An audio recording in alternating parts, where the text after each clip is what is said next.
নমস্কার বন্ধুরা, নতুনত্ব স্বাদে আবারও একটি পর্বে তোমাদের সবাইকে স্বাগত।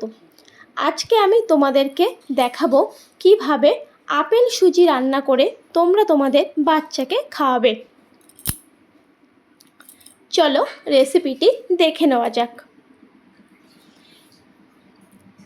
এখানে আমি একটা আপেল নিয়ে নিয়েছি। আমি এখানে ছুরির সাহায্যে আপেলটাকে টুকরো করে কেটে নেব।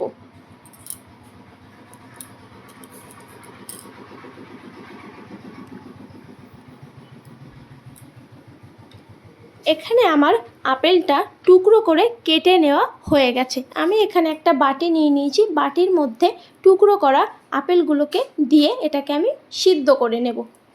এখানে একটা প্রেসার কুকার নিয়ে নিয়েছি। প্রেসার কুকারের মধ্যে আমি একটু জল দিয়ে দেব। তার মধ্যে আমি ওই টুকরো করে রাখা আপেলের বাটিটা ওর মধ্যে বসিয়ে দেব। দিয়ে আমি প্রেসার কুকারে ঢাকনাটা লাগিয়ে দেব। এখানে আমি 2 থেকে 3টে মতো সিটি দিয়ে নেব। সিটিটা আমার দেওয়া হয়ে গেছে। আমি তোমাদেরকে খুলে দেখাবো। দেখো, এখানে আমার আপেলটা ভালোভাবে সিদ্ধ হয়ে গেছে। এখানে আমি একটা কাঁটা চামচের সাহায্যে আপেলটাকে ভালো করে ম্যাশ করে নেব।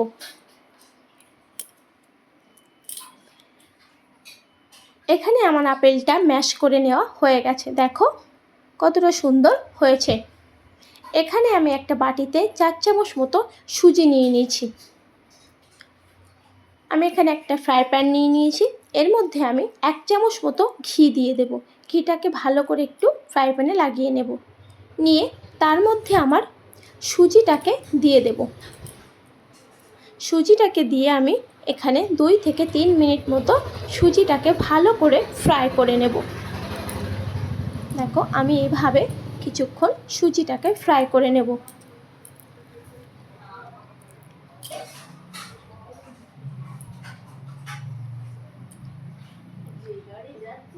এখানে দেখতে পাচ্ছ আমার সুজির কালারটা চেঞ্জ হয়ে এসছে। এখানে আমি 1 কাপ মতো গরুর দুধ নিয়ে নিয়েছি। আমি গরুর দুধটা ওর মধ্যে দিয়ে দেব। দিয়ে আমি এটাকে ভালো করে একটু নাড়াচাড়া করে নেব। তোমরা চাইলে এখানে জল দিয়েও, তোমাদের বাচ্চা যদি ছোট হয় তাহলে তোমরা এখানে জল দিয়ে সুজিটা রান্না করতে পারো।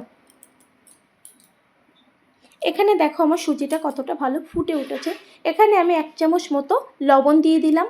লবণটাকে দিয়ে আমি ভালো করে এটাকে নেড়ে চেড়ে নেব। এখানে ফ্লেভারের জন্য আমি একটা এলাচ দিয়ে দেব।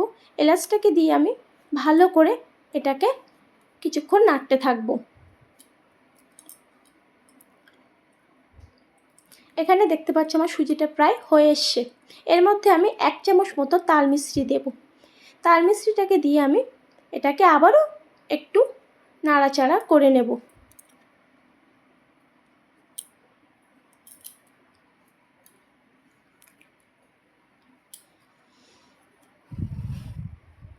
এখানে দেখতে পাচ্ছ আমার সুজির সাথে তাল মিশ্রিটা ভালোভাবে মিশে গেছে।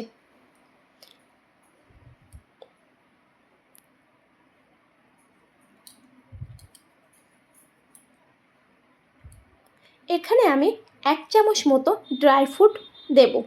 এটাকে দিয়ে আমি একটু নাড়াচাড়া করে আমি গ্যাসটাকে বন্ধ করে দেব। এখানে আমার এটা হয়ে গেছে। এখানে আমার ম্যাশ করে রাখা আপেলটাকে আমি ওই ফ্রাই প্যানের সুজির মধ্যে দিয়ে এটাকে আমি ভালো করে মিশিয়ে নেব।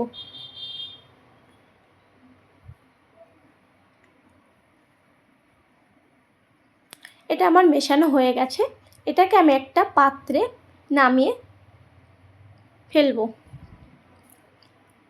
দেখো, এখানে আমার একটা বাটিতে নামানো হয়ে গেছে। দেখো আমার সুজিটা কতটা সুন্দর হয়েছে। ভিডিওটা ভালো লাগলে অবশ্যই আমার চ্যানেলটাকে সাবস্ক্রাইব করে দেবে।